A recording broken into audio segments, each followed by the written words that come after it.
So you should be seeing the first slide there on the screen. What is holistic psychology? That's what we'll deal with. And a little heads up about where we're going to go with this. So, I want to talk a little briefly at the beginning about where psychology itself comes from, very briefly, because entire courses could be taught on this, and I know because I've taught them. So just a quick look. I like to situate things like psychology culturally so that we get the bigger picture. So I'm going to very briefly touch on that. And also the more dynamic psychologies that evolved into holistic psych. And so I'm going to give you 4 approaches or varieties of holistic psychology to give you examples of how it actually looks. And then I'm going to pull up some areas of inquiry. So what kind of questions are being asked? What sort of topics are being looked at by holistic psychology? And we'll go through that a bit. Fascinating things that are opening up, especially these days. And when we get to that part, you'll see what I mean. And then lastly, just the final slide about more information. And so when I finish, then at that point, Pete will be able to set things up so that we can have some conversation about all this, and we'll be available to answer questions too. So that's where we're going to head. So with that, we will go. So for this first part, so the title, Between Cross and Cogwh, there was a number of influences that made psychology necessary, let's put it that way. I think all cultures have their own counterparts to what psychology does, whether we're talking about exploration of the depths of personality, or looking into relationships between people, or modalities of therapy. But psychology as a specific set of disciplines arises as traditional Christianity begins to decrease in political influence from basically covering all of Europe to more to what it is now. And as that happens, the Renaissance starts to pick up speed. World finance feeds the Renaissance itself, all the scientific discoveries that come out of that. The worldview in Europe changes, and we'll see some of the implications of that in a moment with the scientific and industrial revolutions. And so with new pictures of who we are and our place in the world comes the need for new disciplines to look at that. The old ways of looking at it, including the Christianity, never go away. They're perfectly valid. But as consciousness collectively shifts, so it brings into being new disciplines as well. And so as part of all this too, and this is something that Jung wrote about a little bit, there's the sense of the entire world being sacred, animated with sacred presences, living, addressing us continually, decreases as well during the scientific and industrial revolutions. And I think that one of the exciting things about living in the time that we are now is that we're at the end of that decrease. And so there are many disciplines, approaches, practices that are readdressing the sense of sacred in the world. And of course, in some cultures that never entirely died out. So more about that momentarily. It's important to remember too that although many psychologists, especially in the United States, talk about psychology as a science, a hard science, the word literally means the science of soul. We could also think of it as the science of soulfulness. Soul not just as a noun, as a thing or an object, but more as a process. And as we'll see, holistic psychology is very process-oriented, not thing-oriented. Excuse me. So a few ancestors of our field. I like to pay a brief tribute to some of the people who came before our psychological ancestors. And I'm pulling up one here, Asara of Lucania. I never see her mentioned in any psychology textbooks. I think that's a pity. I always make sure to mention her in my courses because she lived in Italy about early 3rd century, something like that. And we don't know much about her, but she wrote a book called On Human Nature. So that actually makes her perhaps the first psychologist in our psychological tradition. We do know that she gave us some pretty basic assumptions about how the mind, or how the personality or the self or the soul actually work. And her view of them was that they are basically active all the time, that the psyche, which means the conscious and the unconscious mind, is an arena of interacting forces. So this view of hers, that the psyche is made up of, and not so much constituted like substances, but processes. The psychic processes have to do with mind and spirit, and she sometimes used the term high spirits like will or enthusiasm, and also desire. This gives us a basic psychodynamic, a basic energetic way of understanding who we are. And this view of hers, although most of her texts have been lost, in fact, all of the texts themselves are gone. We just have fragments left from her. But she goes on to influence some others of our ancestors. So Plato and Aristotle. Plato had a 3-part view of the mind as well, that in turn influences Freud and Jung and people who come after. So in Asia, we could think of Lao Tzu, the founder of Taoism, also as an early psychologist, especially of the holistic type, and of course the Buddha as well. Especially his emphasis on mindfulness. And I should mention a tradition that Plato and Aristotle both acknowledged as preceding them and also serving them as a source of wisdom, which was the oracle at Delphi. So for thousands of years, there was actually a place you could go to ask someone to intercede with the gods and answer questions of yours that you couldn't quite puzzle out. And the priestess would actually do that for you. She would intercede. And you could think of that in some ways as going to some sort of a teacher or mentor or priest who was tuned into wherever she got her sources of information, the depths of the psyche, perhaps the depths of the earth as well. I want to mention Gnosticism and alchemy also as predecessors. Gnosticism been going strong for 2,000 years now, a tradition in which spiritual experience was placed as higher than dogma or even texts. So the Gnostics talked a lot about finding the divine within their own soul. And I brought up some pictures of famous figures in Gnosticism. That's Mary Magdalene, who for the Gnostics was a spiritual teacher, and then Sophia. And then on the far right, I have an alchemical picture. Most people think of alchemy as a pseudoscience, an attempt to make gold out of lead. Actually, for 2,000 years, it functioned as a wisdom tradition. And so the search for the philosopher's stone seems now, as we look at it with a psychological eye, to be very much like the search for wholeness, which was also a chief goal of Gnosticism as well. The Gnostics had a term for their version of heaven that could be reached inwardly, and they called it pleroma, which translates as wholeness or fullness or abundance, which remains a basic goal of holistic psychology. And I should mention, too, that out of the Renaissance comes all our sciences and various disciplines, the classics that were preserved, but they were preserved in the House of Wisdom in Baghdad during the 8th century.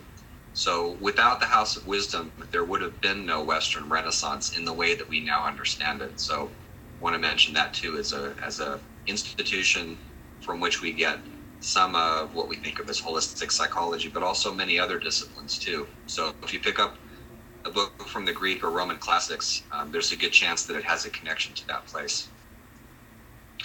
So to come up into the present a little bit, I'm bringing up some pictures of people that you will see in the psychology textbooks. However, even then, looked at from a holistic perspective, they look a little different from how they're presented in the text. So for instance, that first man on the left, Gustav Beckner, look him up in a psychology book, and you'll find out that he was an early figure in something that we now call physiological psychology, because he studied sensory thresholds. However, he was also, and the book usually won't say this, he was a huge nature mystic. He actually lost his eyesight at one point. And so when he gained it back, he was astonished at the beauty of the world And the first thing he saw was the face of his wife looking back at him, and he was put immediately in a transcendent experience. And then the second thing he saw were blooming flowers. And so under a pen name, he wrote these amazing books of nature mysticism. And so there is, through Fechner, part of holistic psychology's emphasis on being in actual touch with the beauty of the world. Below him is Franz Brentano, who was one of the early figures in phenomenology, which has very much to do with sticking to the actual experience of things rather than just seeking explanations about things. Upper right-hand corner, William James wrote a book that's still in print, actually, The Varieties of Religious Experience. First psychologist to take spiritual experience seriously. And in that book appears some of his own experiences as well, although he doesn't put his name to them. So if you read or have read The Varieties of Religious Experience, see if you can get a sense of, I wonder if this is William James, if it's this one or that one or whatever.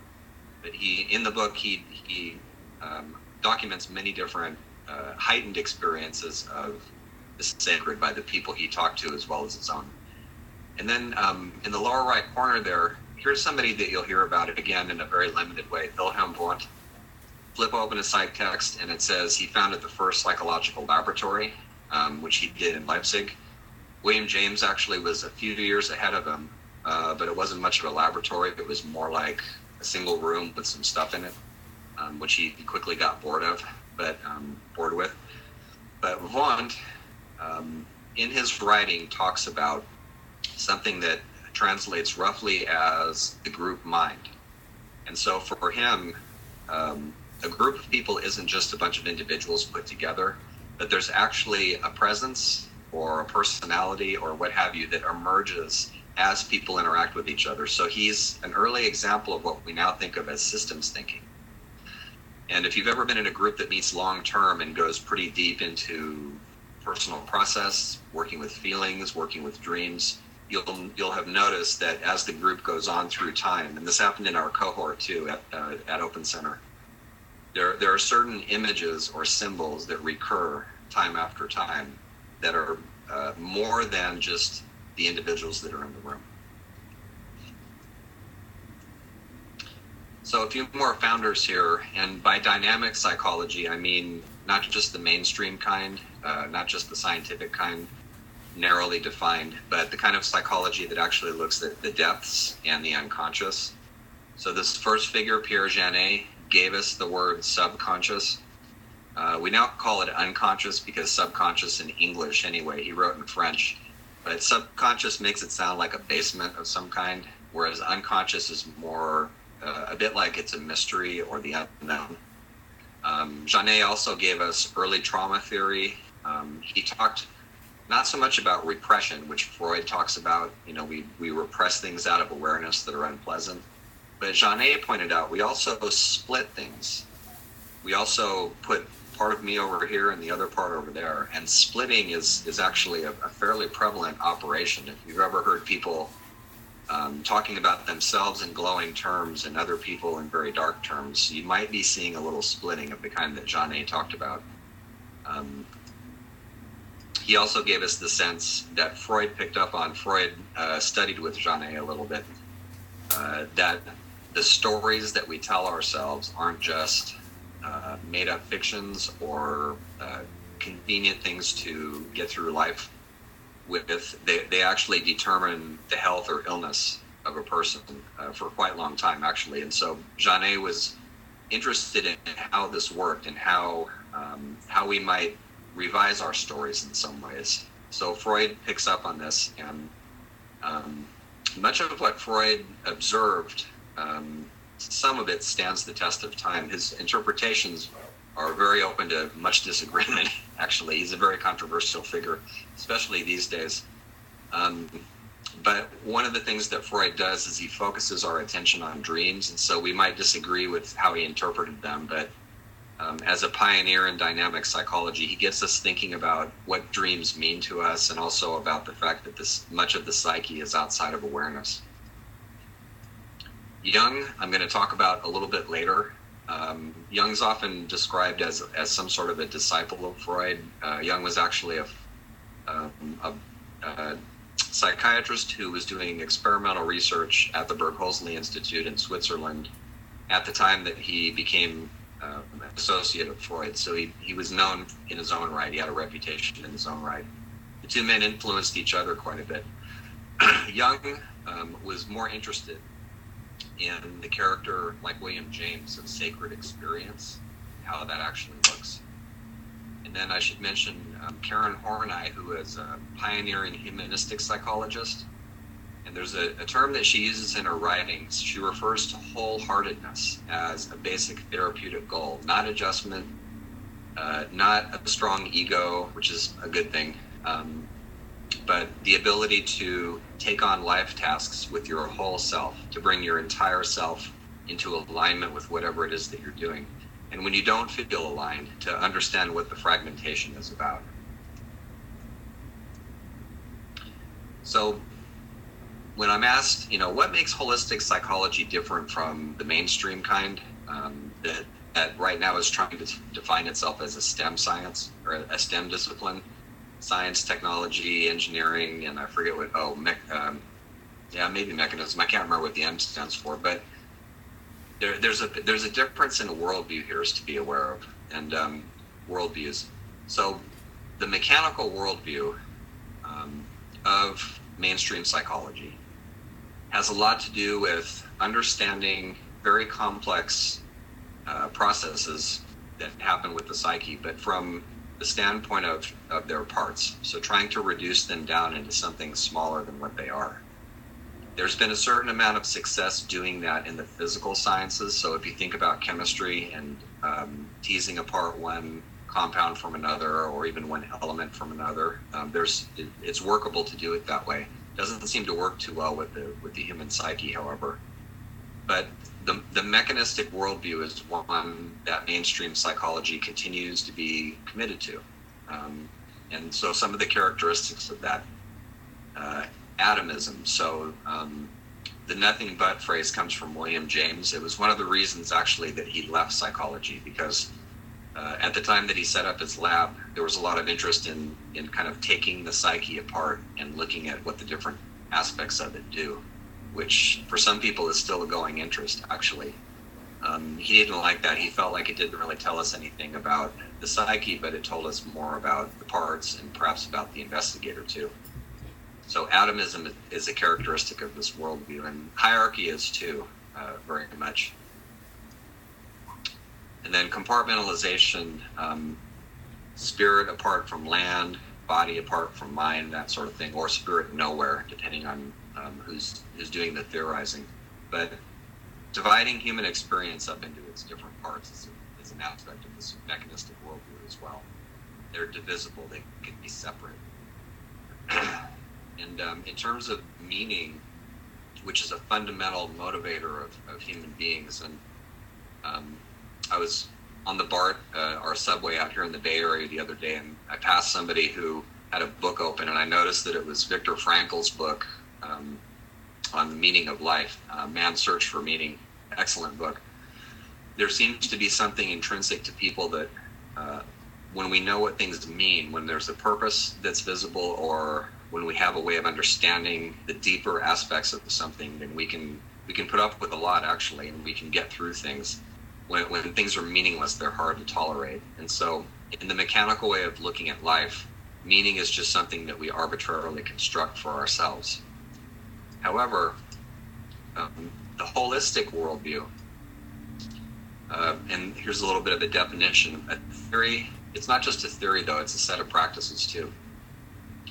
That the universe, and especially living nature, is seen in terms of interacting wholes that are more than the sum of elementary particles. And also wholes as systems of relationship, not just things. So in this worldview, at one level of simplicity, there are properties that at a higher level assume a completely different character that are not predictable based only on knowing what the parts are. In other words, there are unique properties that surface when things get complicated, whether we're talking about the interior of people or groups of people. There's something new that emerges, and so it's an emergent worldview. And that things cause each and influence each other. It's not just a linear, this causes that, causes that. The holistic worldview is integral in the sense that we try to pay attention to many different aspects of human experience: mind, body, soul, spirit, self, and world.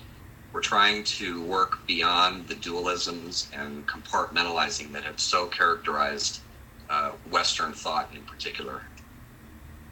And so, not surprisingly, there's more of an emphasis on how things relate to each other. Not just the elements, but the interactions themselves. So meaning is not something that is either an arbitrary construct or just factual, but what do the facts actually mean to us? Meaning is something that, as Richard Tarnas puts it, seems to be in many ways woven into the fabric of the universe itself if we understand it in terms of relationships and wholes. So the mechanistic worldview does have some things that make it desirable for people. It tends to prize efficiency and order, conformity, predictability, control, uniformity, all of which have potential shadowy negative consequences. The holistic worldview, it doesn't throw out science, it doesn't throw out any of the goals of science as understood from people who actually do it, but it adds some things. So holistic psychologists would ask, what is the sense of fulfillment? And how can we be in touch with that? What about harmony between all the aspects of who we are? Creativity as well, not just an add-on in human experience, but something basic to who we are as people. Many different kinds of creativity. A lot of emphasis on the imagination as a basic vehicle for creativity too. Excuse me. And a certain amount of trust that complex systems can organize themselves. They don't have to have order imposed on them. So openness goes with that. And as an example of these more holistic ways of looking at the world, I'm bringing up a picture of humanistic family therapist Virginia Satir. And her way of talking about this was that one worldview that's more mechanically oriented tends to be more in terms of threats and rewards as it understands human nature. So there's a distrust about human nature in a model like this. And it has to do with thinking that people need to be pushed to do things, stick and carrot. It tends, for that reason, to be autocratic, that people, because they're not trustable, because they're inherently selfish or inherently destructive, have to be watched. And of course, the whole issue of who the watcher is. And so there's a lot of emphasis on controlling and repressing impulses. And the goals that people come up with for themselves tend to be seen as external, so rewards or punishment. It's a great example of that. But she contrasted this, which she saw as I mentioned, the more mechanistic way of thinking about human nature, with what she called the seed and growth model. And so in this model, we actually trust human nature because we see it as something that can blossom when it's given the right conditions to do so. So motivation is intrinsic. We, unless we're made to from outside, we tend to have an inner sense of guidance about where we want to go in life, as long as we're in touch with that. And a big piece of holistic psychology has to do with what is it that blocks us from being aware of that. So it's a more democratic view of personality and also of relationships between people. And we're interested not so much in repressing or controlling our impulses as exploring them and seeing where they might lead. And that doesn't mean acting them out blindly, but it means being curious about, why am I feeling like I want to do this? Or why are these feelings come up for me right now? So the goals from this perspective tend to be more internal, but also relational. So I wanted to, at this point, give you 4 examples of approaches to holistic psychology, and under the certificate, you'd be hearing about all of these. So I'll mention Jung again here, and it would be impossible to do justice to the complexity of his psychology in a single slide, so I'll just mention some of the high points. In 1913, Jung was riding a train, and he had a vision of, a very disturbing vision of a lot of Europe being covered with water, become the seawater. And the vision was so disturbing and powerful to him that he began to worry about his own sanity. And it turned out about a year later that the First World War started, and Jung had, with the benefit of some dreams as well, an immediate, visceral, aha, that's what that meant. And he had other visions too that pointed in the same direction. And so he realized that what he had thought of as his purely personal inner life actually was intimately connected with the currents of the time that were happening all around him. That was the starting point of his kind of psychology. So for him, the psyche, we mentioned self-organization before, it arranges itself to create maximum possibilities for experiencing itself as a whole. And Jungian methods include a lot of work with dreams. We did some of that, actually in a couple of different parts of the certificate. I did some dream work as well. And then active imagination refers to inviting an imaginal character, like say you have a dream about something, and so somebody shows up or an animal shows up or some symbol that you're interested in. So Jung would say, well, why don't you get into a state of reverie and invite that back in and have an imaginary conversation with it. And at some point, if you're in a very receptive mood and are able to listen to it, the figure begins to come to life. And sometimes what it says is actually very surprising, because although it's a character in your psyche, it's not equal to the conscious mind. So it's not something that you just make up. It's actually more like the unconscious speaking. He used active imagination in therapy quite a bit and taught his clients how to use it too. He used the term the shadow for the aspects of of ourselves, of our personality, that we aren't comfortable with and that we tend not to think about much. So for the purpose of wholeness, it's necessary to have a relationship to those parts that's conscious. And then Jung was very interested in myth, and actually Freud was too, for different reasons. Jung felt that myth, in the sense of stories and lore and legends and fairy tales, were actually a form of collective psychology. And so he looked at myths a lot to understand how is it that humanity in cultures and as a whole thinks of itself. So a lot of exploration of myth. And within myth tend to be universal, what he thought of as universal patterns or motifs that he called archetypes. So there's been many different explanations about what an archetype might mean, and Jung himself changes his ideas about them as his career advances. But one way of thinking about them is that they're patterns of potential that need to be filled in by culture, by personal experience.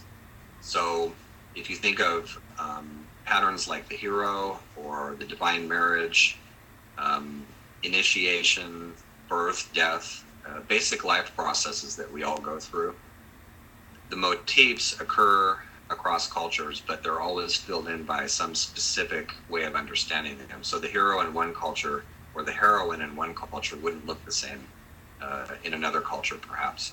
So archetypes have to be filled in with experience.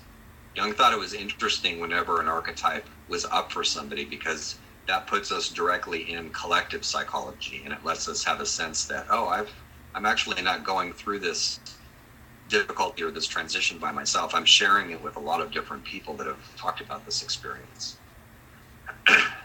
So a primary goal for Jung is individuation, which means becoming whole, becoming psychologically whole. So I've included a quotation by him. Everything in the unconscious, the part of the mind that we're not in touch with, usually, everything in the unconscious seeks outward manifestation, and the personality too desires to evolve out of its unconscious conditions and to experience itself as a whole.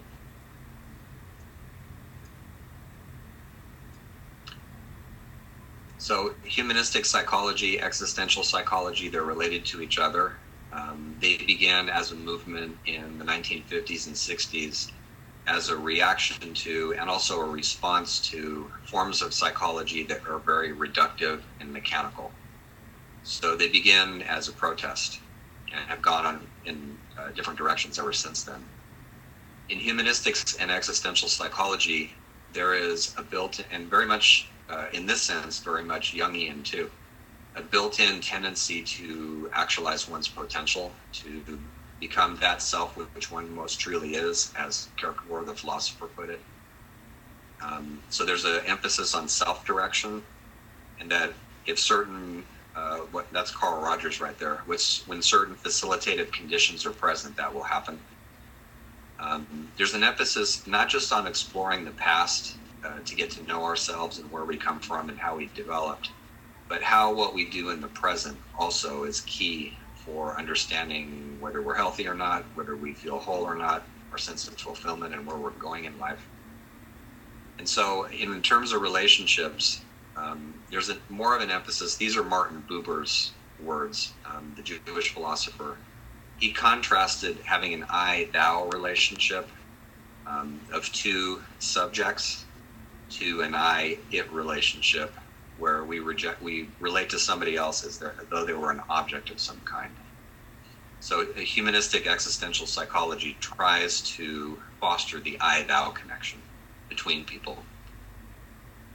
But at the same time, it doesn't give up the scientific way of thinking about things. It tries to provide a more comprehensive framework. And Carl Rogers was actually the first psychotherapist to not only collect scientific data on whether his form of psychotherapy worked, but to also videotape sessions. And he would train his students to criticize themselves actually by watching videos of how they did with clients.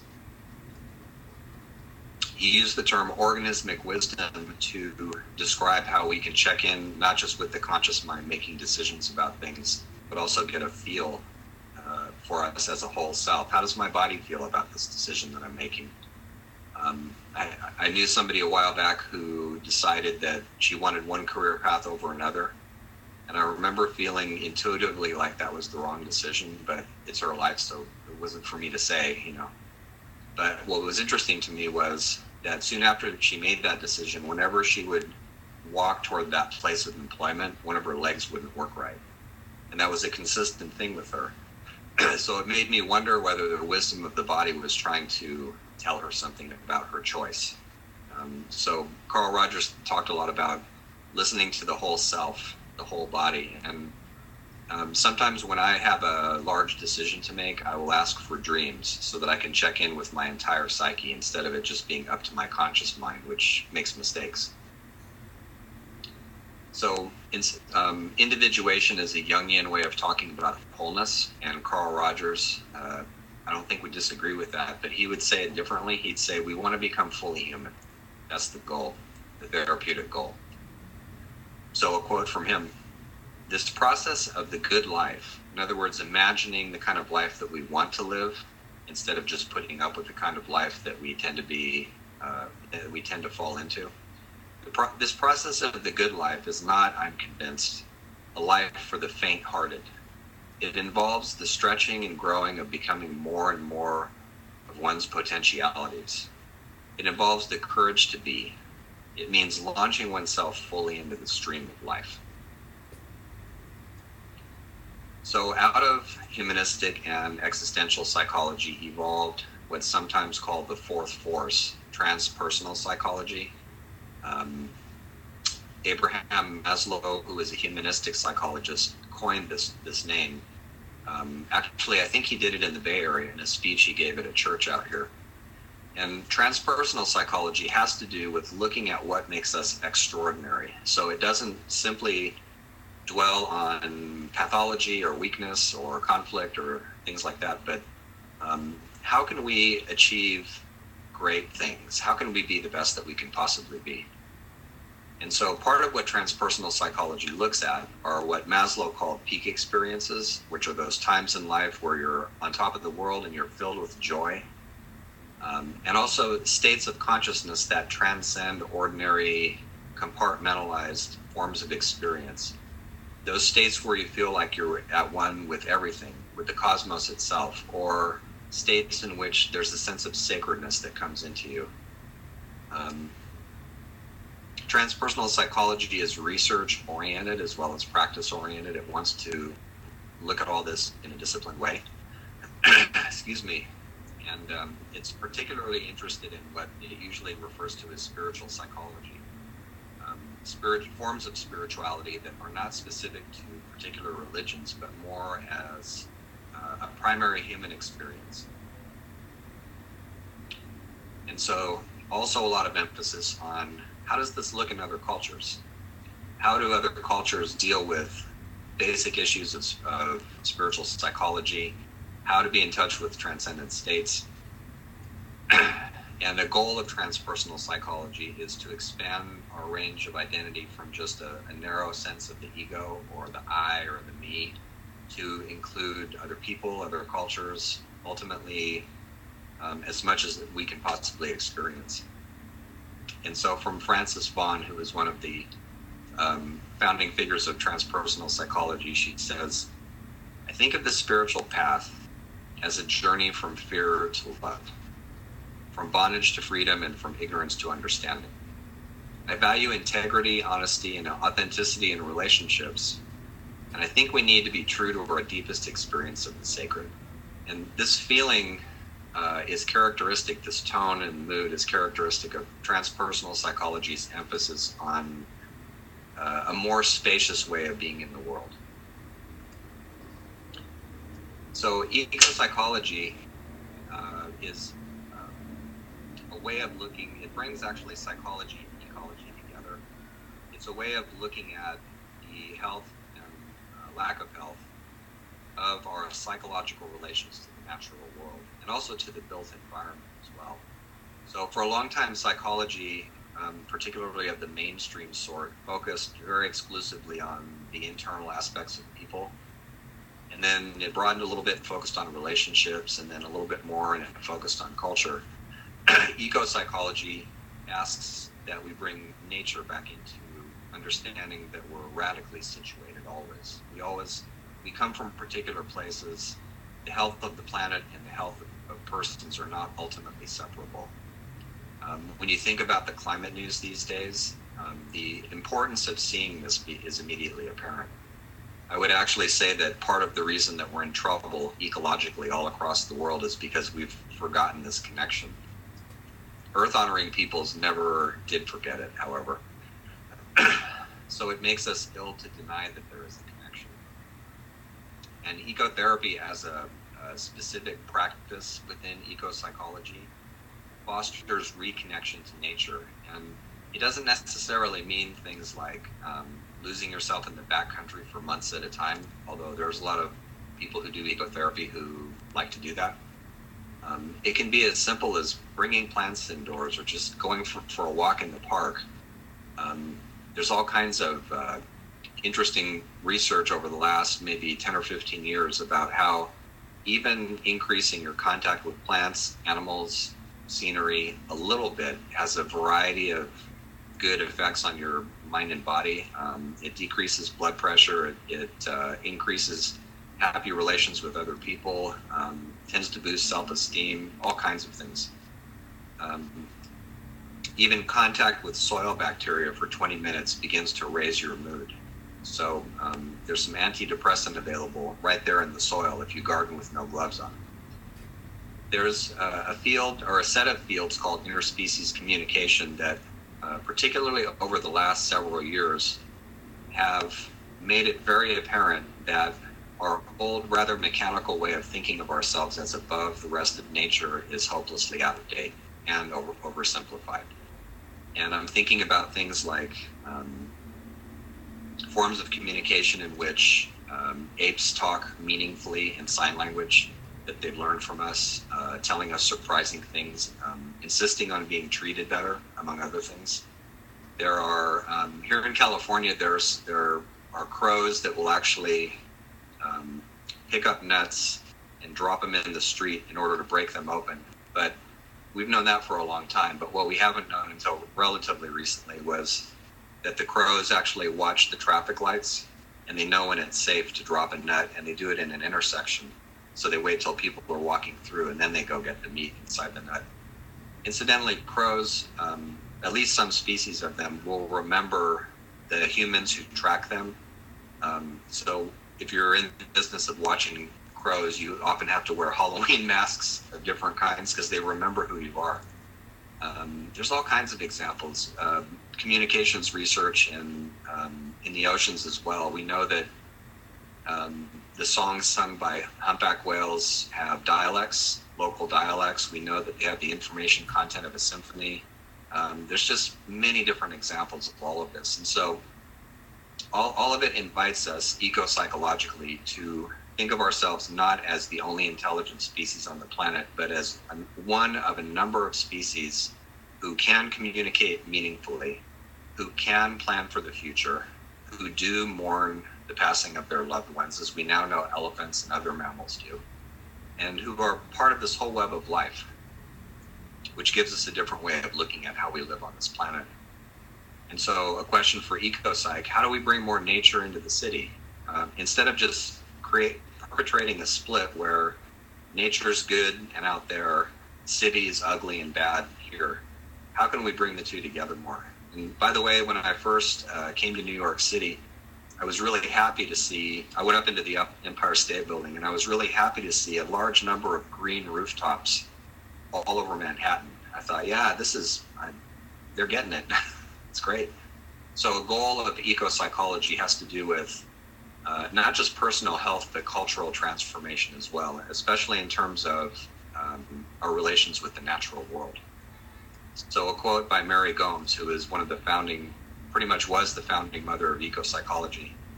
Ecopsychology examines the psychological processes that bond us to the natural world, or that alienate us from it. And it's essentially about becoming cultural healers. So you'll see that theme in holistic psychology a lot, where people who do it, sometimes they'll work in session or in the laboratory, but usually eager to move out into a wider audience. So if you're interested in forms of psychology that go outside, go outdoors, out into the city, out into the streets, this might be a good thing to study. So I wanted to give you a couple of examples of exactly what happens when we do those sorts of studies.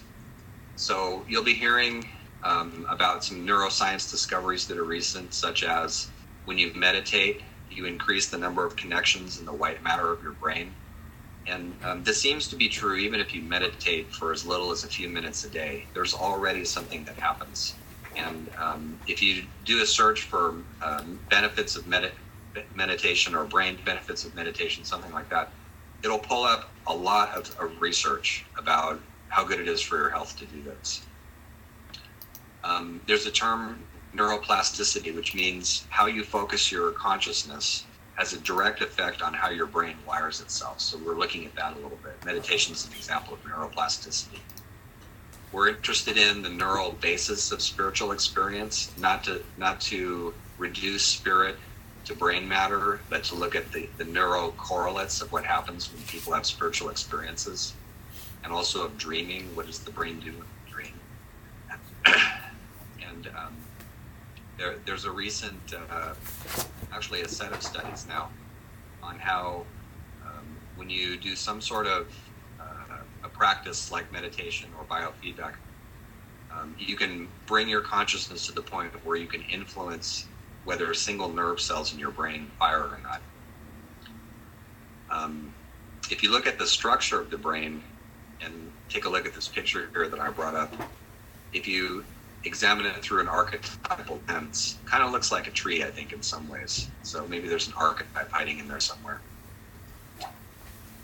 There's more and more emphasis on intergenerational healing among a lot of people. So epigenetic trauma refers to, for instance, the fact that if your ancestors underwent massive amounts of displacement, oppression, victims in warfare, you're actually at higher risk for an anxiety disorder, according to some studies. The reason is, one reason is, I should put it that way, it's not genetic, So you actually can't see the effects of collective trauma, intergenerational trauma in people's DNA. But there's something that's been discovered over the last 20 years or so called the epigenome. The epigenome is a chemical control system that regulates which genes turn on and which genes turn off. And it's in intimate contact with the environment. So the epigenome is one of the reasons. I have twin nephews, identical twin nephews, and they're both in college now, but they don't really look that much alike anymore because they're having different life experiences. So their epigenomes are turning on and off different genes in each of them. So there is epigenetic trauma to be healed for some of us. And people who come from, for instance, populations that have had to put up with long-term racism understand this from many different perspectives. It's now common knowledge that this gets carried down. So this is one of the roots of it right here. There are legacies when you do any kind of analysis of the family that get carried on, and I mean by that self-destructive behaviors, family patterns, sometimes substance abuse. But then on the other side of it, there are also family strengths that get carried down. I'm lucky enough to come from not only adoptive families, but birth families that are characterized by these remarkable lineages of extremely strong women, very strong women, really key players in the social situations that they were in. So I'm able to have that as an inheritance. So we look a little bit at that, exploring our ancestry, and also our family systems and constellations. The ways families work as single organisms. In many families, for instance, I was talking about this to the last cohort that went through the certificate. Many families unconsciously assign roles to different family members. So in a family, there might be a family hero who can do no wrong. There might be a family outcast or rebel. There might be one person, especially in a large family, there might be one person who's kind of the ambassador who smooths everything out. Oftentimes there's sort of the family computer who's kind of the fix-it person, the super rational person who has answers for everything. And families do this to stay together and hang together and keep themselves intact. So the roles get assigned unconsciously, but sometimes they come in conflict with each other. So on the maternal side of my birth family, my birth mother was the family outlaw, very much so. And my uncle, her brother, was the family hero. And so some of what we call sibling rivalry actually comes from conflict between family roles that are acted out unconsciously. So in my adoptive family, I tended to carry the hero role. So when I finally met my uncle in my 20s, he was a little bit suspicious because I was the child of this outlaw that he grew up not liking. But our roles both were similar to each other, so we had a lot of common ground. So we ended up liking each other immediately. So we're going to look at how some of that works. And also, what are the images, and I've been mentioning some of them, that come out of these complex family situations, hero and fix-it and repair person and all that. You can see a lot about how a family operates by the dominant images or metaphors that come up a lot in families.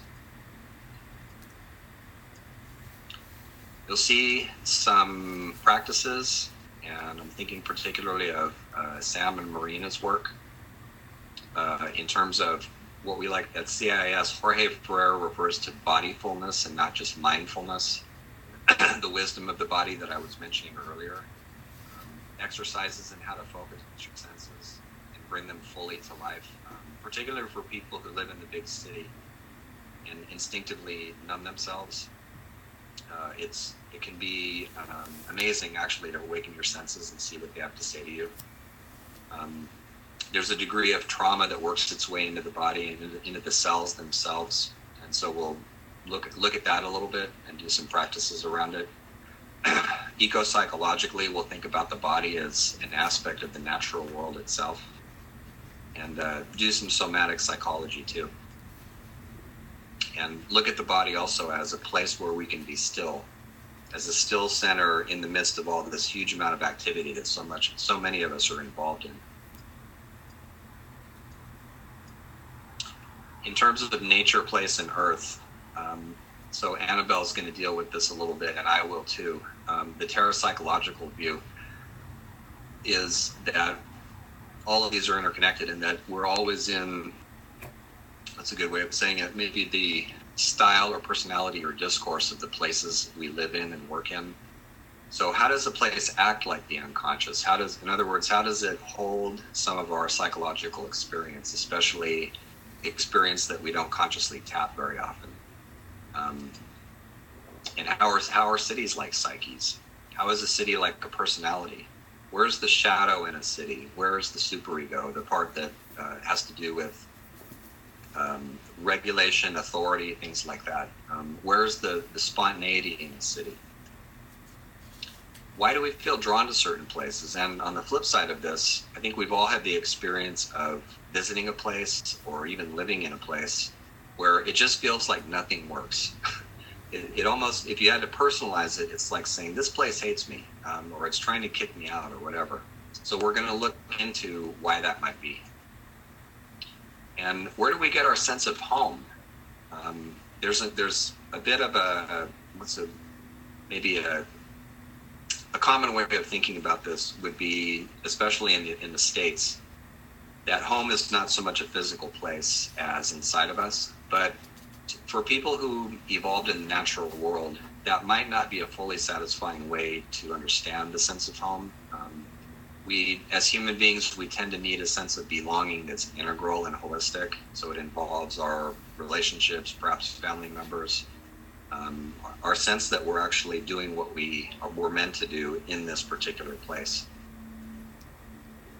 And then to be what in this culture would be speculative, what sort of consciousness might Earth itself possess? So we'll look at that a little bit. And in the last certificate course, I like to bring myth in and tell stories and ask for stories from the group. We're going to look at the significance of myth and also how it shows up all the time. Old mythic motifs popping up all the time in new forms all around us. Sometimes the forms are obvious, like just this week there was a news item, an archaeology news item, that there's a mask of the god Pan that just surfaced in northern Israel. And Pan is he's the wild nature god. So we're going to talk about what, in terms of a synchronicity, a meaningful coincidence. Why is Pan in northern Israel, and why has he been underground for so long? And what might that mean for people who live there? It's interesting to look at current events through the eye of myth and see them as sort of the dreams of the place, the dreams of collective consciousness. We'll look at what Jung referred to as a personal myth. Jung thought that we not only have a spiritual side, a psychological side, a physical side, all these other aspects of who we are, but also a mythic side.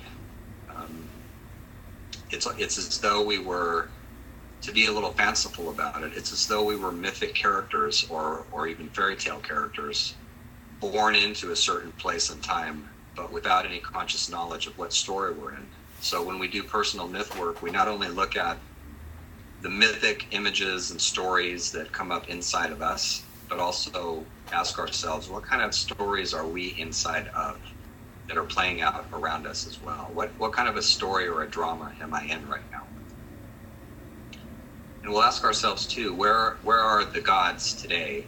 The sacred principles, the presences, the aspects of existence that give us a sense of purpose. Where are they stirring, and how are they showing up? And we'll look a little bit at the image of Earthrise and ask, was Joseph Campbell, the mythologist, right about this when he said that Earthrise might present a mythic image, if not a single story, for our time? So that is a fairly quick overview of holistic psychology and some of what it's up to. It's far more complex a set of fields to summarize briefly, but I've done my best to give you at least a little bit of it. And so this last slide here Where do I find out more about this? How do I work more deeply with people? And what tools are available for self-exploration? If you're asking these questions, this might be a good certificate for you. And so I also want to recommend too the Journal of Holistic Psychology. You can look that up online, and my school is involved with publishing that. There's some really good work in there. Course Open Center, which is sponsoring all of this, and then my own school, CIIS. So with that,